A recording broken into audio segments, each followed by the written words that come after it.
soy el francés y hoy vengo algo más calmado, pero que no crean los señores de la Federación que he olvidado lo que sucede. Estoy vigilante, me mantengo alerta, espero que se pongan a hacer las tareas y no sigan favoreciendo a los lagartos y no pongan más excusas.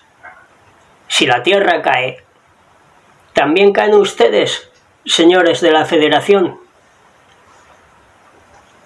Pero bueno, hoy no voy a hablar de la Federación, hoy sigo con temas de ufología. Y el capítulo de hoy se titula Diccionario del Ufólogo 6. Keyhoe. El mayor Donald Keyhoe, figura del ámbito militar que se ocupó de forma activa de la investigación del fenómeno OVNI frente a las reticencias de la USAF, la Fuerza Aérea Estadounidense, apoyado por Ken Purdy, director de la revista True, emprendió una campaña de contrainformación orientada a sensibilizar a la opinión pública. Su artículo, The Flying Saucers Are Real, los platillos son reales, publicado en 1949, sostenía abiertamente la procedencia extraterrestre de los ovnis. Su pasado de oficial le facilitó el acceso a archivos secretos y a documentación reservada, y así intentó hacer público el informe Kemper sobre los Foo Fighters y le permitió hacer amistades también esto entre exponentes del mundo militar, los cuales llevarían luego adelante la investigación por él emprendida.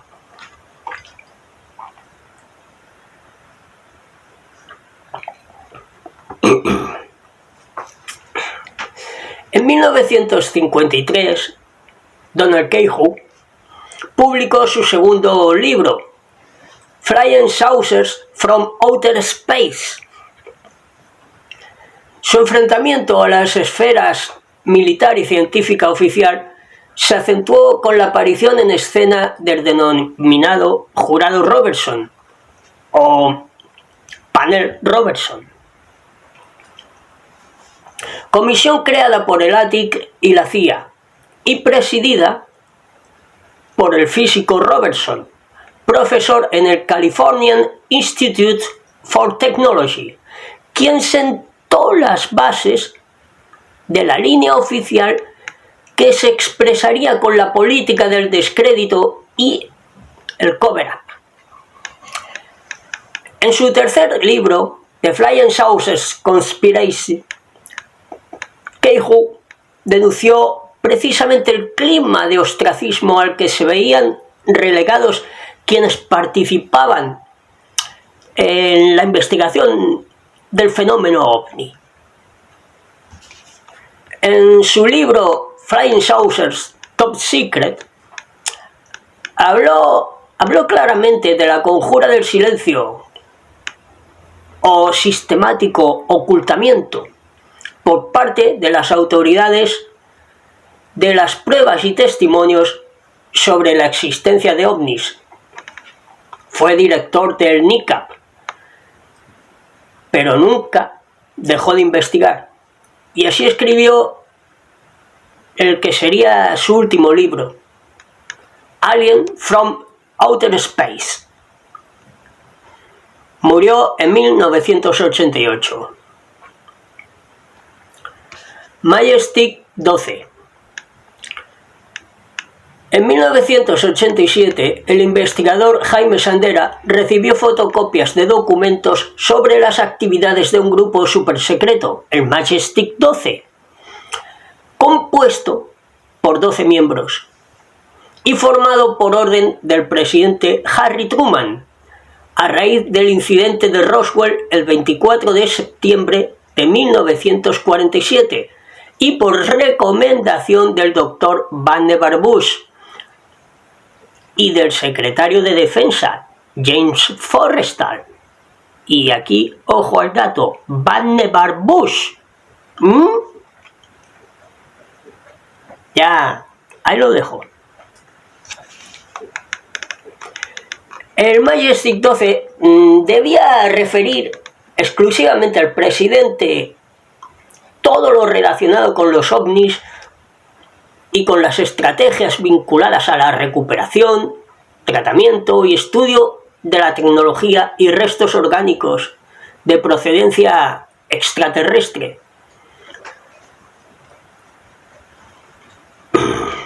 Bueno, como ya he dicho en otros vídeos anteriores, el Majestic 12 era un grupo dependiente de la CIA, efectivamente, dedicado a la desinformación y silenciamiento, no tanto a la investigación. Bueno, vamos a ver.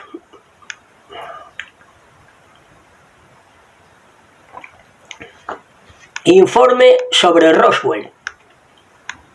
Los documentos contenían el informe detallado sobre la operación Majestic 12, preparado para el presidente Dwight Eisenhower el 18 de noviembre de 1952 sobre la base de un acta preliminar redactada por el almirante Helen Cutter. Estaba cambiando algunas letras. Se trata de notas informativas, ultra reservadas, marcadas como Top Secret Magic Eyes Only, solo para ver, no fotocopiables, solamente transcribibles y presentadas como información de seguridad nacional en copia única, claro. Según esas notas, el Majestic 12 se encargó de la recuperación del disco y de sus 4 ocupantes, todos ellos muertos, así como del traslado a instalaciones secretas, de la historia del encubrimiento y de las autopsias. Bueno, como ya he comentado también en vídeos anteriores, la nave fue derribada y no iban 4, sino 5. 5 seres de raza gris. 5 grises pequeños que estaban vivos cuando los investigadores de la Fuerza Aérea llegaron. Pero esos seres no pueden aguantar mucho en la atmósfera terrestre, por lo que murieron y se les practicó la autopsia, para lo cual necesitaron un experto en botánica, porque como bien sabéis, los pequeños grises son plantas.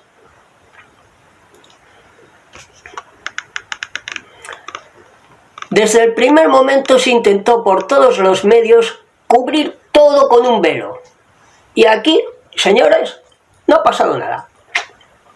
¡Hala! Circulen cada cual a su casita y ya está. Para lo cual inventaron una ridícula historia sobre un globo sonda accidentado. Mataron incluso a una enfermera que estuvo en las autopsias presente porque intentó pasar información al exterior. Realmente estaban muy interesados en silenciar a los testigos y archivar el caso en un sótano húmedo y oscuro. Si hubiera sido un globo sonda, como aseguraban, ¿para qué tanto esfuerzo? ¿Por qué tanta preocupación? ¿Qué necesidad había de movilizar al ejército? Pero el mayor problema entonces sería explicar los 5 pequeños grises encontrados en el lugar de los hechos, porque, amigos míos, los globos sonda no están tripulados. En la nave se encontró una inscripción indescifrable. Para dirigir las operaciones fue designada la División de Información, curioso nombre, División de Información del Comando de Materiales Aéreos de Wright-Patterson, en conexión con el proyecto SHIN, que más tarde acabaría convirtiéndose en lo que luego se ha conocido como Majestic 12. Y claro, la nave y los cuerpos fueron llevados al Área 51, donde practicaron las autopsias.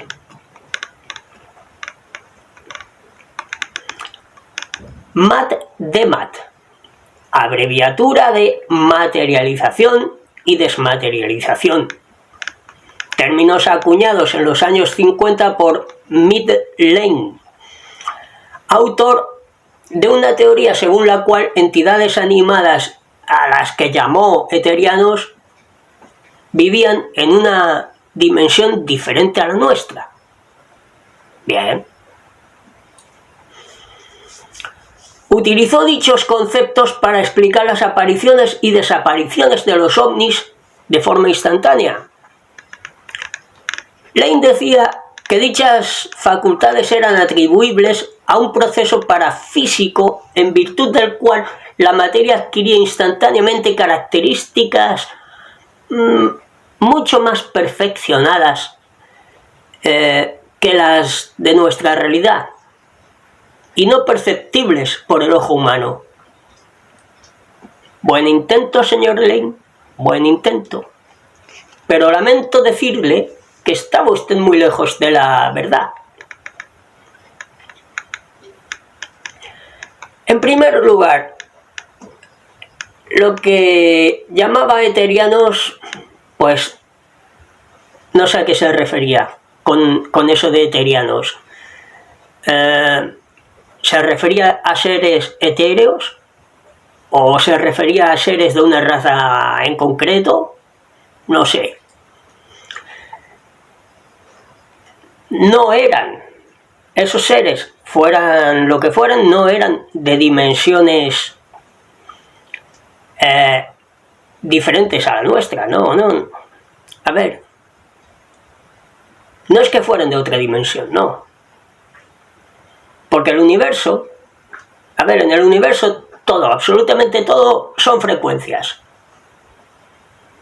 ¿Estamos? Todos son frecuencias que forman una gradiente. No existen densidades, ni dimensiones, ni nada parecido. Todos son frecuencias que forman una gradiente. En cuanto a la materialización y desmaterialización, pues no era necesario complicarse tanto la vida, porque la cosa es mucho más sencilla. Ya acabo de hablar de frecuencias, ¿no? Pues bien, los taigetianos, por ejemplo, lo que hacen es igualar la frecuencia de la nave con la frecuencia del destino. Y ¿ve usted, señor Lane, qué fácil? Así de simple, señor Lane, así de simple. Igualando frecuencias, nada más.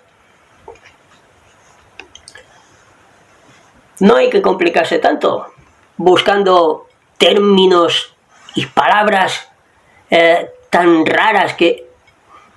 ¿Para qué? ¿Para qué? Y al final, ¿qué es lo que explica usted, señor Lane?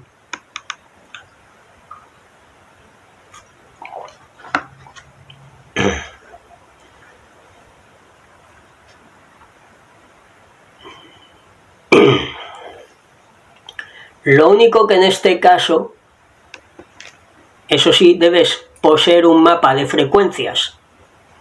Pero claro, la nave ya lo tiene. El mapa de frecuencias está ya introducido en el ordenador de la nave. Ya está ahí.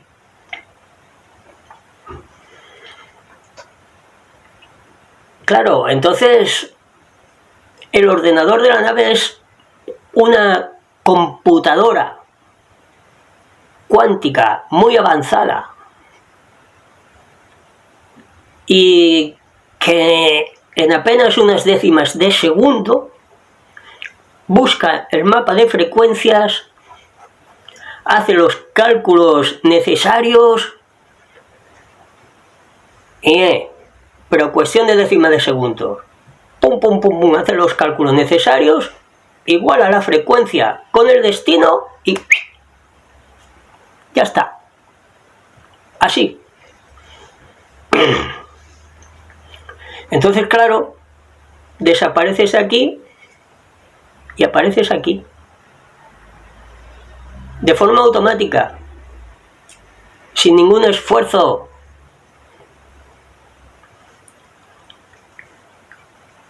Bueno, me parece, señor Lane, que debió usted acabar con un dolor de cabeza impresionante. Pero innecesario.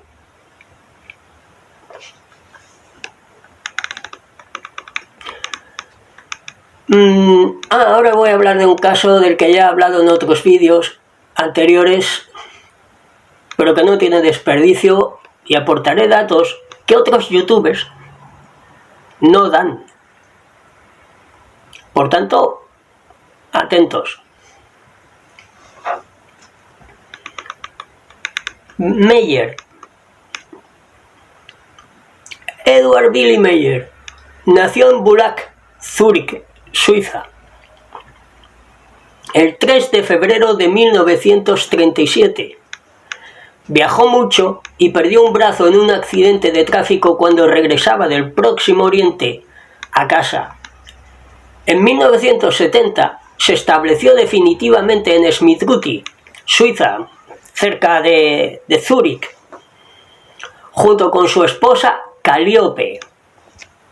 Fijaros el nombrecito de la esposa de Meyer, Calliope. Curioso, ¿verdad? Como cierta diosa griega. Tuvo su primer encuentro en mayo de 1975 con Semyoshi de Erra, con quien llegó a tener varios encuentros. También conoció, ojo, que voy a dar un dato que otros youtubers no dan. Aquí viene lo bueno, Ojo. También conoció a Pitá, padre de Semyoshi, y con quien tuvo conversaciones sobre espiritualidad. Pudo tomar fotografías de las naves, porque entonces el contacto era físico, es decir, cara a cara. Meyer consiguió reunir un amplio archivo fotográfico, consiguió reunir mucha información. Bueno, la verdad, una cosa bastante... una información muy completa.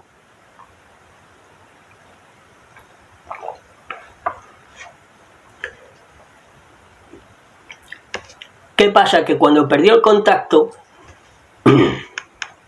Meyer cayó en un gran error. Tal vez empujado por la influencia de la gente.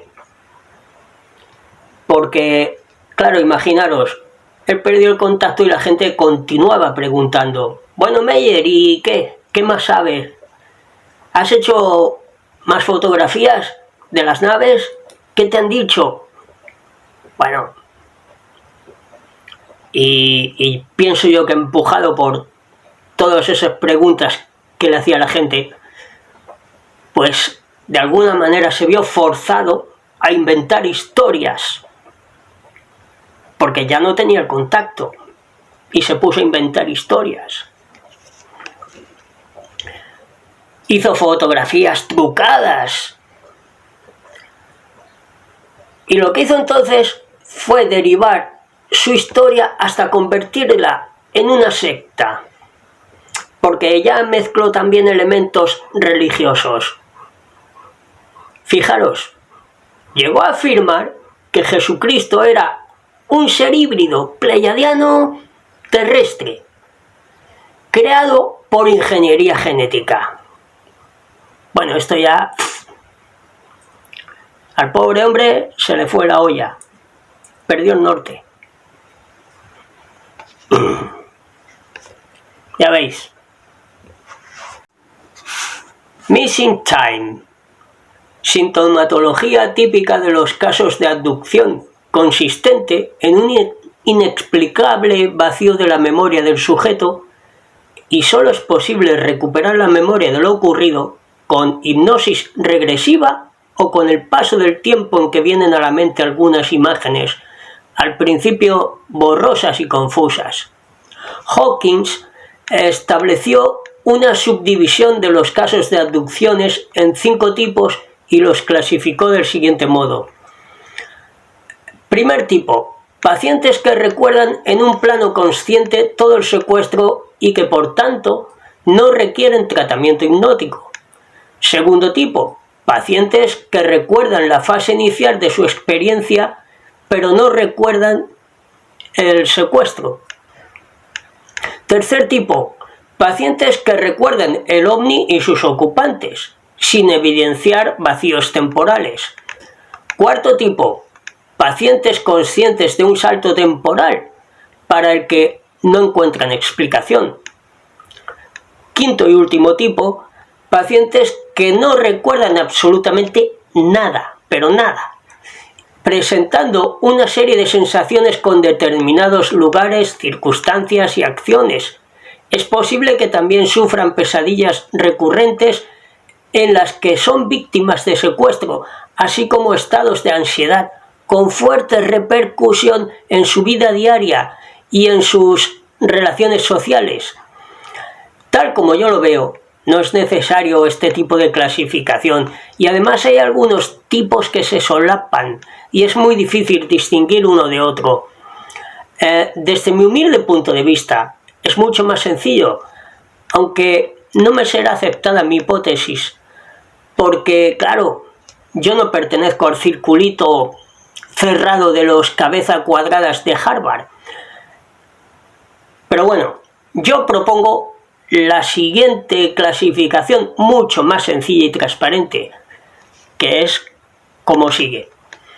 Lúcidos: aquellos casos en que el sujeto recuerda todo o al menos una parte del secuestro. Opacos: los casos en los que el sujeto no recuerda nada, pero sin embargo tiene extrañas sensaciones y extrañas marcas o golpes en su cuerpo que no recuerda cómo se hizo, y que por lo general estos sujetos suelen padecer pesadillas recurrentes y muestran un cuadro de ansiedad, en cuyo caso recomiendo se sometan a hipnosis regresiva con alguien serio y con experiencia en este tipo de terapia. Huyan de los que exigen previo pago y de los expertos relacionados con el gobierno o algún tipo de organismo gubernamental. Y ahora, como ya hablé antes de aquello de igualar frecuencias, etcétera, pues vamos a igualar las frecuencias y nos vamos a ir de viaje a la China, concretamente a Mogao. Las cuevas de Mogao se encuentran en China, en Dunhuang, provincia de Gansu. En ellas se descubrieron murales, pinturas en las paredes, y que representan personas que se mueven por el aire, objetos volantes como ovnis, y curiosamente hay algunos con forma de cigarro puro. Por todo el mundo se encuentran cuevas de estas, claro. Tal vez las más famosas sean estas de Mogao, pero esto se encuentra por todo el mundo. Pinturas de ese tipo, ¿no? Incluso algunos seres con una especie de escafandra se ven en algunas cuevas. Son pinturas bastante extrañas, ¿no? Curiosas pinturas. Bueno, eso es todo por hoy. Y voy a continuar preparando más vídeos. Gracias a todos por participar, por los likes y comentarios. Gracias a los moderadores. Gracias a todas esas personas que hacen crecer esta familia. Gracias a todas esas personas que hacen crecer a esta familia. siempre en mi corazón. ¡Hasta pronto!